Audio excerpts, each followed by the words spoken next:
All right, guys. I hope you're doing well tonight.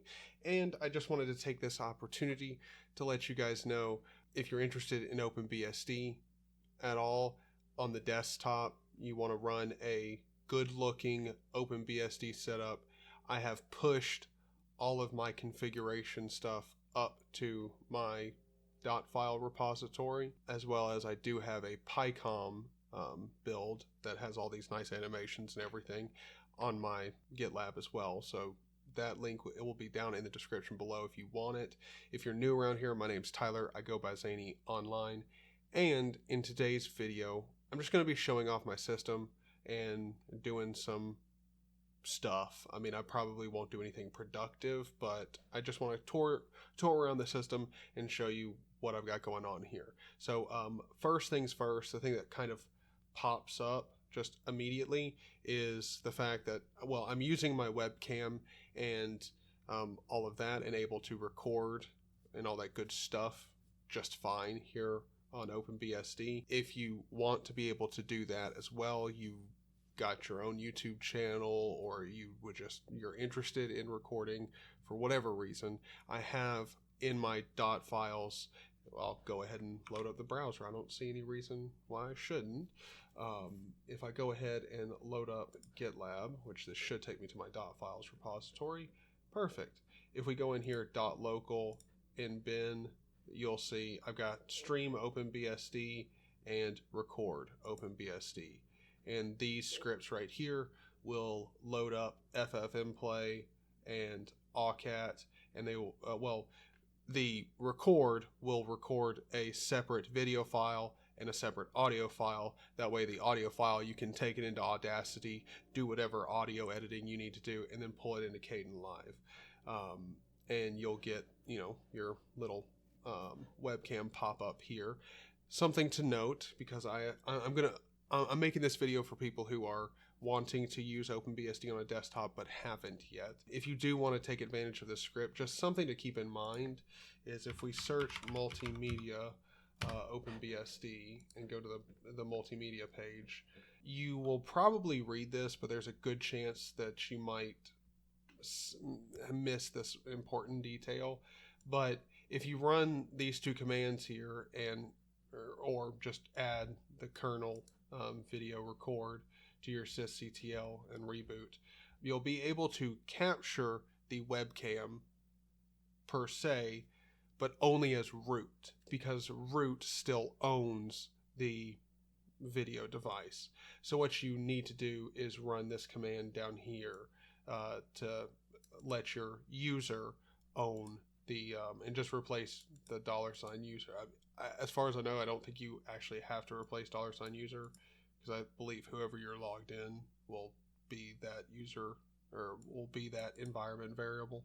But just to make sure, you just replace it with the name of your user and dev video 0.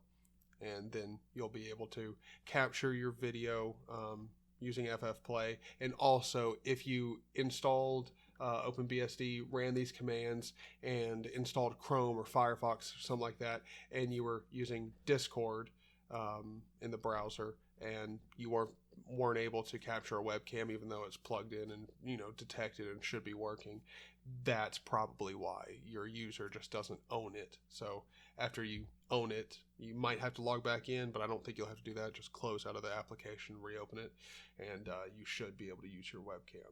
So that's a good little piece of advice there to hopefully help you guys out. But this is a little script that you can find that should help, just in case you want to record. But I have switched up. I'm now using the Cat Puccino theme, like Cat Puccin theme. I don't know. This was recommended to me by Party over on Discord. Thank you, man. This is a fantastic freaking theme. It's awesome. But I've got it. I've got Chrome here. Chromium is what I'm using, and I have, the Capuchin theme installed. I'm using Dark Reader, and I also, if you go down here, they also have a theme for Dark Reader. I took my contacts out, so I can't really see my screen all that well, so I have no idea. It's somewhere in here, hidden away. But there's a dark reader theme for it, so you get, you know, the same fluid theme everywhere you go in the browser, which is just, it's just really nice. If I click on Patreon and load up here into my account, you'll see we'll get a custom, you know, setup. It's all super sick. I really like it. It's just absolutely fantastic. Also, as well, I guess we'll just go into some of the changes about my config here and why I think you probably want to check out my shit. I've been looking at a lot of people who share and do videos on OpenBSD and who use it as a desktop system. And in my personal opinion, I have the best fucking looking setup out of everybody. Now, that is the most arrogant and confident thing I've probably said ever on this channel. And that's not saying everyone's setup looks like shit, but personally, I think I have a much more polished looking system. For one, this is a custom wallpaper. You can also find this over on the dot files as well. It's under pictures, wallpapers, and then you'll see it, OpenBSD Capuchin. And this wallpaper is also curved. So if you have a nice, monitor like I do, pretty much it looks like the monitor is curved too, because the pixels that on the very corners where there's no wallpaper, it's just black, it blends in with, I have a monitor that has like a thin bezel, and it practically blends in with it just blends in with the sides of the bezels. And so my whole screen looks like it's rounded to match. I have PyCom with rounded corners. It looks great. Like, I have super awesome animations going on. I have KSH configured to look just chef's kiss beautiful. Like if I cd into .config, we get my working directory and everything. It's absolutely gorgeous. If we run NeoFetch here, my processor, I'm using the 5700G, and then it's not telling you the actual graphics card like technical specs, but it's a 6600 XT and it's working flawlessly fine. I guess here in a second, since I am showing you the setup, I could just launch up a game, which I'll do here in a second. But I've themed everything and it's all working really well. Also, you'll notice that I have a 1440p 165 hertz monitor. It's working beautifully with this setup. It's fantastic. So by no means is OpenBSD not capable of being a really good desktop system. Like, it is 100% possible. It's just probably not for you. Like, if we're being completely honest, for most people, OpenBSD is probably not for you. OpenBSD focuses on security super heavily, and they're very good at saying, no, we don't want things, or we won't do that. That's something OpenBSD specializes in, and that pisses off a lot of people. If you want developers as a whole to just do what they're asked to do, Linux and most likely FreeBSD is probably going to be the only BSD you want to stray from Linux to. I'm not talking bad about Linux. Just because I've moved on to OpenBSD doesn't mean I'm no longer a fan of Linux or anything. It's just I prefer OpenBSD over Linux. Just do. Not BSD in general. Mind you, I did say OpenBSD. It's just personal preference, okay? I'm not saying anything's bad. I'm just stating the differences between the two. So, yeah, that's pretty much it. So if I open up the file browser, you'll see, file browser. I'm using FFF instead of Ranger, mainly because the only reason I used Ranger was because it was super simple to get image previews working with Uberzug, but Uberzug is specifically developed, which if you don't know what Uberzug is, it's a tool for like displaying images in Ranger here in the terminal. And I just had issues with it relentlessly here on OpenBSD because Uberzug is definitely made for Linux, like not for other platforms. It's made for Linux. And W3M, which is the other image preview like method that's pretty popular, is not working in ST, and I pretty much don't have any other options. So if I can't get image previews working, I might as well go back to FFF, because as far as I know, out of the box, you're going to find, even though KSH is the default shell on OpenBSD, I believe by default Bash comes with OpenBSD. But before I installed FFF here, that's short for the fast fucking file manager. My like train of thought almost completely derailed there, like really, really bad. But I think I saved it. Since Bash was already on the system, I was like, all right, cool. I'll just go ahead and install FFF, because FFF, in my opinion, is just, it's slightly better than NNN, not by a long shot, but it's just, in my personal opinion, I like FFF more because it's just got more simpler key bindings.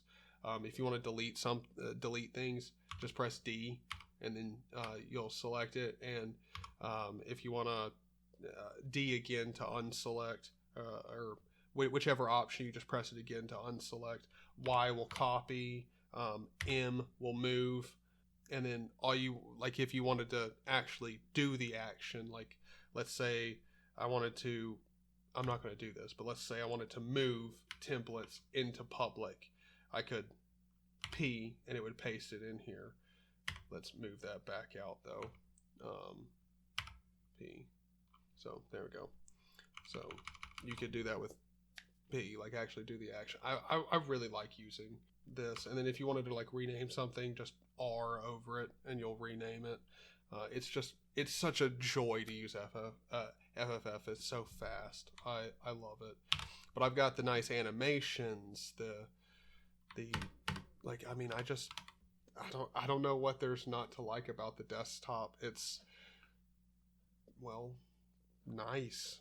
If we do LX appearance, you'll see got, the nice Capuchin theme going on. And again, I know I'm butchering the theme name, but also got the cursor, custom cursor going on. Looks real clean, real nice.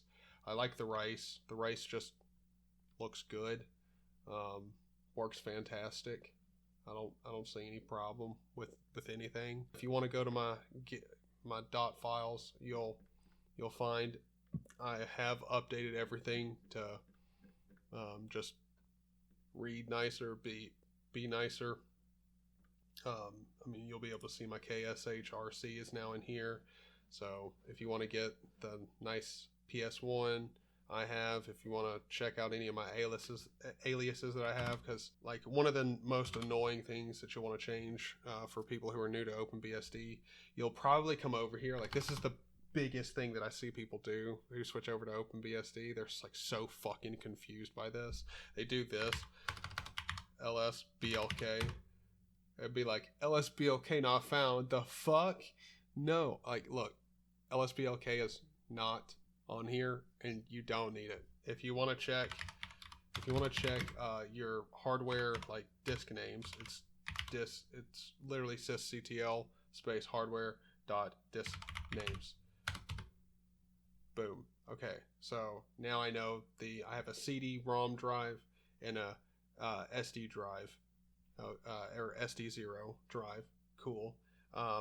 If I wanted to check information on a drive, it's DF, and I have my DF alias to DF-H, which you definitely want to alias to, because come on, you want it in human readable. The -H is for the human readable flag, which essentially means let's take the data and make it into something that you can read and make sense of, which is like, a no fucking brainer. But yeah, it'll list out, all of the different partitions I have, how they're mounted on the system. Yep. And I don't know, man. It's a really, really, really good system. I'm very happy with how it's set up, how it looks. It's just a clean system that works good. It's reliable, and finally, it can even play games really well. We'll load up 0AD, and we'll go in here and do a new campaign, demo campaign, select campaign, do the Alpine Valleys because I don't care. We'll try this. And I'm only going to do a quick recording of this just so you guys can see that OpenBSD can definitely game, no problem. Even though I'm not going to play this game at all, I'm actually treating it like I am. No. No, I need you to kill deer. Yeah. Cool. Dude, we are doing good for this. Yeah, okay. I like how I'm actually taking this seriously. I have no idea why. Because I'm crazy.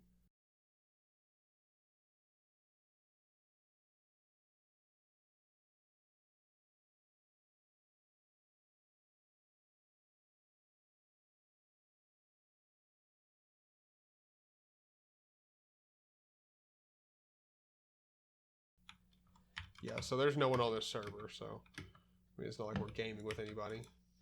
But oh my god, that was some lag right there. Okay, maybe ultra settings is probably not the best for gaming at 1440p and recording on OpenBSD at the same time, but that being said, it's still running mostly fine. So, I mean, really can't be that big of a deal. You know, I mean, I'm not upset about it. I think the performance is great. So yeah, I'm absurdly surprised with how well this system is working out, and I really like OpenBSD. I really do, and hopefully you guys will enjoy the content that comes out over the next little while, and yeah, I think that's about it. So thank you everybody for watching. If you liked the video, hit the like button. Consider subscribing because I'll be posting videos like this for the foreseeable future. And make sure after you've clicked the button that you hit the bell notification button because, you know, like YouTube will not tell you shit if you don't press it. Thanks, YouTube. And then the final thing is I have links down in the description for my Discord, which is a fantastic place. I recommend you guys come over there. We have incredible people who are super kind, super nice, and knowledgeable on things that I know nothing about, but could definitely help when you're in a pinch. So highly recommend you come over there. Also, if you want to support me and what I do here, please consider clicking the Patreon link down below and becoming a patron because it does genuinely help, and the people who do support me over there are freaking awesome people. So let me take a second to thank them. Seneca, Art Center, Joshua Lee, Papa Smurf, Russell Willis, and Matt from the Linux Cast. Thank you guys. I need to check the list for the next video that I make to make sure that there's not anyone new, but I'm just going to be humble and assume that there's nobody. But who knows? I might be pretty surprised. Thank you guys for watching, and I hope to see you in the next one. Bye-bye.